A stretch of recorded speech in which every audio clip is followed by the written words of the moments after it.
It's the Kyle Hyman Show on Redeemer Radio.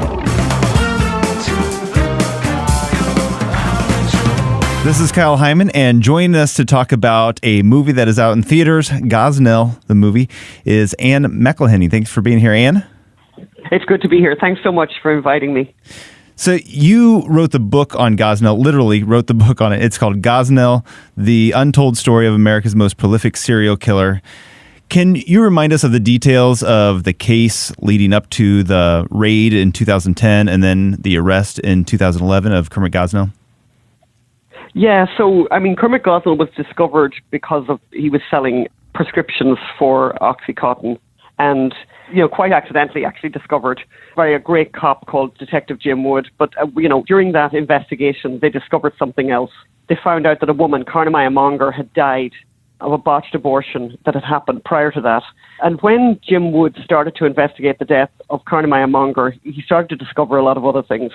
And because of the raid, because of this investigation, they discovered that Kermit Gosnell had been delivering babies alive for over 30 years and then cutting their necks with scissors. And this was his modus operandi. And that's why he's spending the rest of his life in prison, serving 3 life sentences. And the place was a hellhole. It was, I don't know, like Dante's circle of hell. There were cats walking around. There was a smell of death. There were dead bodies in the basement. Just a really shocking scene, really. And that brings us to why he got to prison. But then what's really disturbing is that, the media didn't cover this trial in the same way that they cover, other trials. Right. It got almost a media blackout when it eventually came to trial.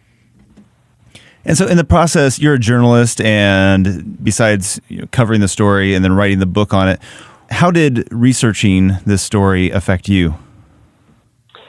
Yeah, well, it's incredible. It's very, very disturbing. It's very hard to look at all the photographs from the discovery, to read the witness statements from what happened inside the clinic and not be very disturbed by it. It's definitely a face of evil. Even the fact that the clinic itself looked like a hoarder's episode. How is that even possible that a medical facility would look like that? But so many people also were complicit with Kermit Gosnell. He had a lot of workers who also snipped the necks of babies when he wasn't there. It's an extraordinary thing that he got so many people to go along with it as well as himself. And then we had, the Department of Health in Pennsylvania who didn't do anything despite the fact that 2 women died. So it's a very, very dark tale.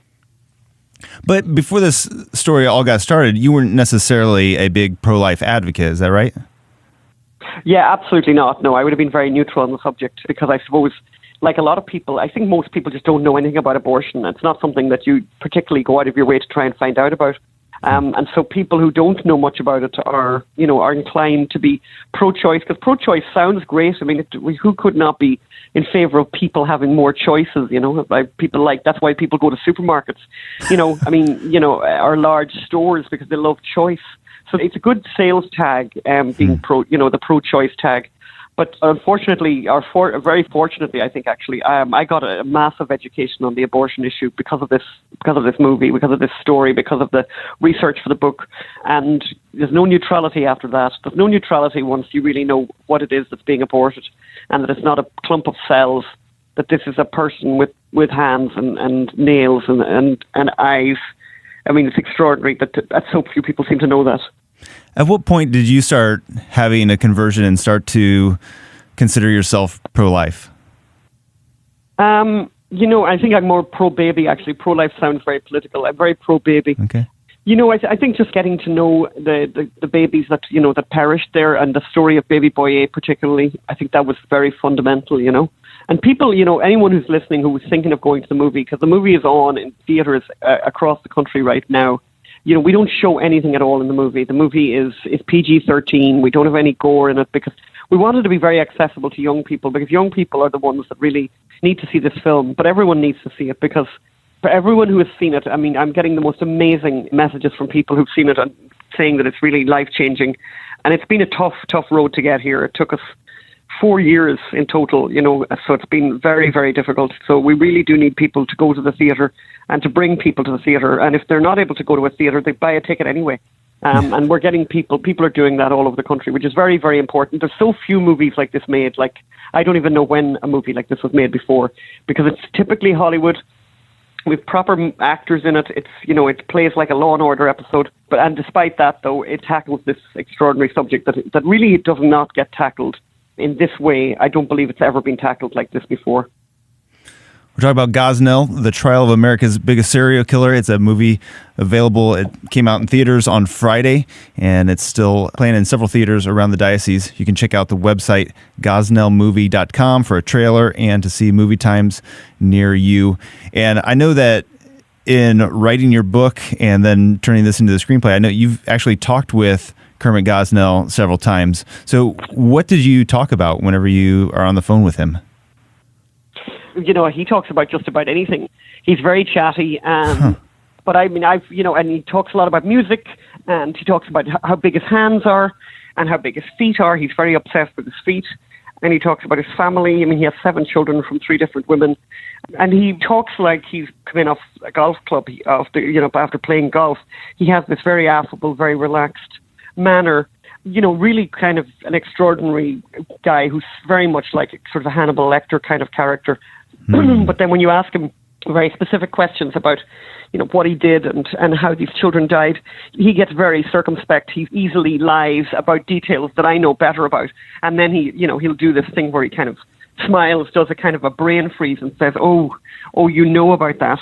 I mean, he's really despicable. I mean, he's written an enormous number of letters to us. He phones all the time, or at least did up until very recently. But yeah, he's convinced that he's an innocent man who was just trying to help poor women, and that he would have, the treatment that he gave these women, the treatment he gave his daughter, his own daughter, which is very hard to really believe, given the fact that, you know, he was treating these women in a room where he had cats walking around, and I doubt he would appreciate a medical facility taking care of his daughter that had those kind of unsanitary conditions even at that level, or the fact that the anaesthetist in the clinic was 15 years old. I doubt very much he'd like his own child to be taken care of with an anesthesiologist who has never been to university, has never become a doctor, you know, and is only just a kid, a high school kid.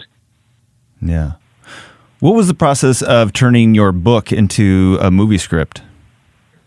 Oh, difficult, difficult. Andrew Clavin wrote the first kind of go at it, and then we all really worked on it together. We wanted it to be something people could watch. It was very important that the film would be accessible to other people, but also very important that we would really show what had happened in the courtroom, and that the story would be very, very faithful to, from a journalistic point of view, to what actually happened, because we're both journalists, my husband and I.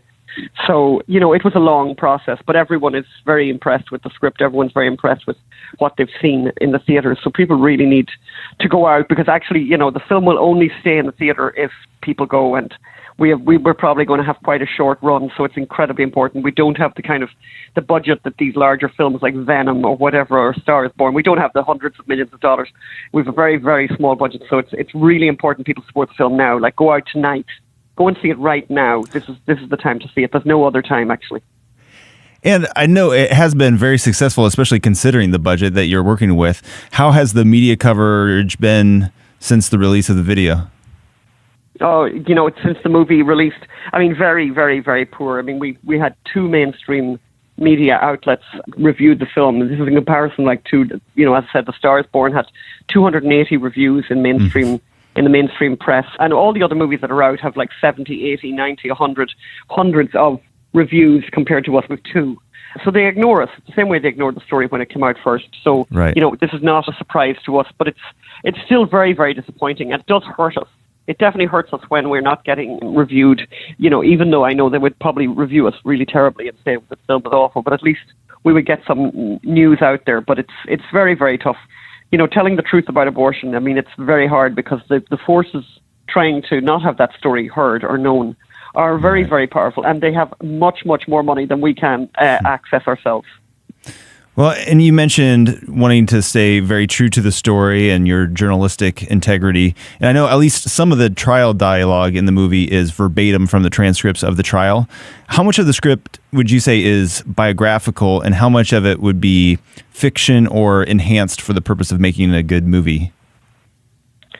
You know, a lot of it is it's almost literally verbatim. I mean, it's extraordinarily close to what we actually read in the transcripts, and we bought the transcripts of the trial. We were very, very faithful in that, because we thought you can't really improve on that. It's that good, you know. And how much of the movie takes place in the courtroom? I don't know the answer to that. Maybe half of the film. I can't give you an actual percentage, because I haven't thought of that before. But, you know, a lot of the movie happens in the courtroom. It's either the courtroom or the investigation. yeah, but a lot of the film is it's very much of a courtroom drama, actually. Yeah. What do you hope the movie accomplishes? I suppose we really hope that at least people are going to get educated, because I think that that's what's really missing in the whole debate about abortion. There's a really missing element there where people, they have a very strong opinion about something they don't know anything about. So I think at least people will get informed and know the truth, and that's something that matters a lot to us. I think the story was never reported in the first place, and I think it's important that it gets reported and that people know what happened. And by knowing what happens, they get to learn an awful lot about abortion that they didn't know before. Mm-hmm. You mentioned you wanted it to be accessible, and you think it's a good movie for young people to go to be educated on this. What age would you say is appropriate for those that have kids? So we have PG, it's a PG-13 rating. It's perfectly acceptable for a 13-year-old to go and see it. We don't show anything. There's no gore in it. Absolutely not. It's very, very accessible. And we were really, really careful about that. That was something that was very important to us, that teenagers could go and see it without any difficulty at all. And we've seen lots and lots of teenagers go and see it, and lots and lots of teenagers highly, highly recommend it to others. Was it hard to tell a story that involves so much gore, and really people, whenever the story was coming out originally, it was always being compared to a horror film. So was it hard to kind of sanitize that a little bit and not lose the context of the story? No, I mean, that was the effort. That was what we focused on. We made decisions that were clear that, we would never show anything. We didn't show anything. Just really always keeping that in the front of our minds, that we wanted the film to be accessible to a very large audience. It made making decisions quite easy, because it was like, no, we're not going to do that, or yes, we'll do something. That we were basing it very much on that it had to be accessible. All right. Well, again, we've been talking with Anne McElhinney about the movie Gosnell. It's in theaters now. You can go see it. It's locally here in our diocese at several different locations. You can find information at gosnellmovie.com. That's GOSNELL movie.com. And you can see a trailer there, find movie times, and more. A lot of information available there. Thank you, Anne, for coming on and sharing this with us. Appreciate it. Thanks a lot. Okay. Bye-bye.